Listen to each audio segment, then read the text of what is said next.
I'm Barbara Howe. I moved to New Zealand from the US in 2009, and I will be reading from my high fantasy novel, The Locksmith. Chapter 1. Kestrel in a Chicken Coop. This is not a Cinderella story. Under other circumstances, it might have been. There are similarities, starting with my name, Lucinda Juliere. But my stepmother was not cruel, and next to Claire, I was the ugly stepsister. Nor did I, a scholar's daughter, have much respect for our frivolous nobility. I would not have been happy with the prince, no matter how charming. Not that I ever had an opportunity to turn one down.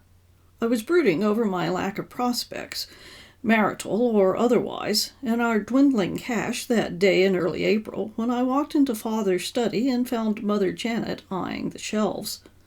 She jerked her hands away from the books. "Oh, hello, dear. I was just dusting." I snorted. She flushed and waved a rag. Oh, all right. I was considering, Don't you dare think about selling them behind my back. I would know which ones are gone." "I have every right to think about selling them. We need the money, and they're my property, and—" "They are not. Father left them to me." "That's what you say, dear, but Mrs. Miller talked to her cousin, who talked to his sister-in-law, who talked to the magistrate, who said that was rubbish. A man's property goes to his widow." A cold, hard lump formed in the pit of my stomach. We had argued over the books many times, but she had never threatened me with the magistrate before. I pulled a law book at random off the shelf and began flipping through it. "That's only if there's no written will. Father wrote a letter saying he was leaving the books to me." His hand had shaken. The letter was illegible. If she called in the law, I could lose everything. "Give me a moment to find the section on wills." Her hands fluttered, the rag waving surrender. No, I'm sure you know. But we have to do something. Soon." I lowered the book and frowned at her. "We already agreed that if neither Claire nor I have an offer by my next birthday, I'll go to Rubier and look for work as a cook or housemaid." The knot in my stomach got harder. No one in Rubier, not even the richest merchant, had a library, a quarter the size of Father's. "That's too far," she said. "Miles, strangers, you shouldn't have to, but we can't. That is, it's too—" She backed into a bookcase, leaving lint drifting in mid-air. "The money won't last that long." "Nonsense," I said. She followed me into the kitchen and watched me fumble in the dark cupboard. "We've got enough to—" My fingers closed on the hidden bag, and I went cold. I yanked it out and upended it. Silver and copper coins spilled out across the table. Not a single gold franc in the lot. Enough for 3 months, maybe, if we were tight with every farthing. I stared, swallowed. Where did it go? "Have you forgotten Claire's new shoes?" I winced. I had tried to. Her leather cast-offs would have been an improvement over my wooden clogs, but my feet wouldn't fit in her dainty slippers. "And then Mother Janet said she needs new gowns. The blacksmith's wife is gone to visit her sister in Gaston, and I gave her money to bring back fabric." "Gowns? More than one? Are you out of your mind?" "And why Gaston? We can get perfectly good wool and linen in Rubier." "You're not wasting money on silk, are you?" I leaned on the table and glowered at my stepmother. She retreated into the hall. I know, she said. "I shouldn't have, but it seemed like a good idea at the time." What did this woman have for a backbone? I had wondered that before and never come up with a good answer. "If I ever had children, be damned if they would push me around." She said, "Claire needs to look good, you know. One of you girls has to make a good match, or we're doomed, and—" Oh, dear. My cheeks burned. "Go ahead. Say it. I'm an old maid." I groped for coins, stuffing them back in the bag. Old Mrs. Barnes is only too happy to remind me of my character flaws. Nosy, truculent, and the never-ending stream of why this and why that would drive any man to distraction. Besides, Claire had mesmerized and then spurned everyone who had ever come courting me. And they're all too scared of you, Mother Janet said. Scared? Of me? I fumbled for the chair and sank into it. They're my friends. They can't be scared of me. Her brow puckered.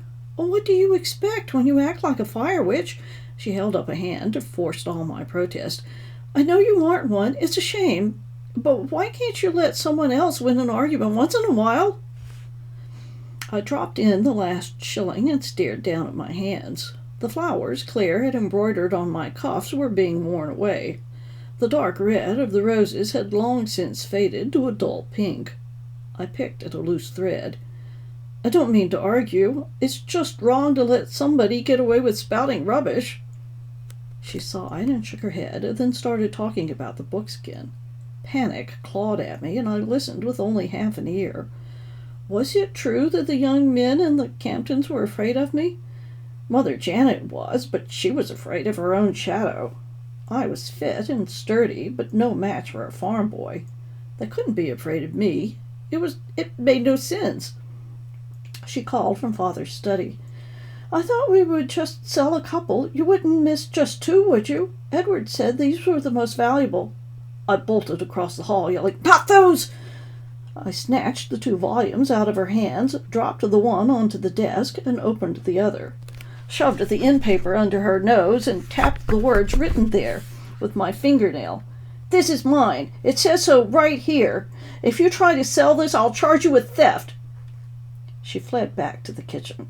I sat down at the desk, clutching the book to my chest, and waited for my heart to stop racing.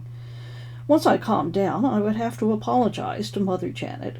My disrespect was appalling, even to my own ears.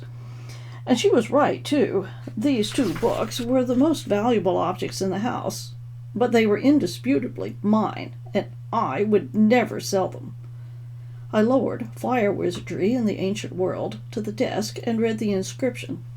For Lucinda, who burns for knowledge on her 12th birthday, your proud and loving father, Edward Julier. I wiped my eyes on my apron. I had already read Fire Wizardry once before he gave it to me. It had been in his library for decades, and by then he couldn't afford to buy a pristine first edition.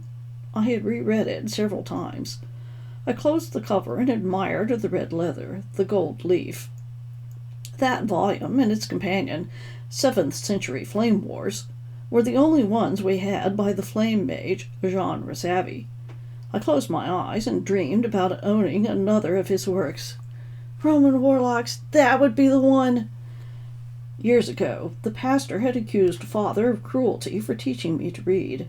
I had earned a caning for calling the dear old soul 6 nasty names, but now I admitted the validity of his charge. If I went to work in Roubière, I would never read another new book. 19 years old, and my life was as good as over. The Locksmith is the first book in the Reforging series. The next 2 books are Engine of Lies and The Blacksmith. The 4th book, The Wordsmith, will be out soon.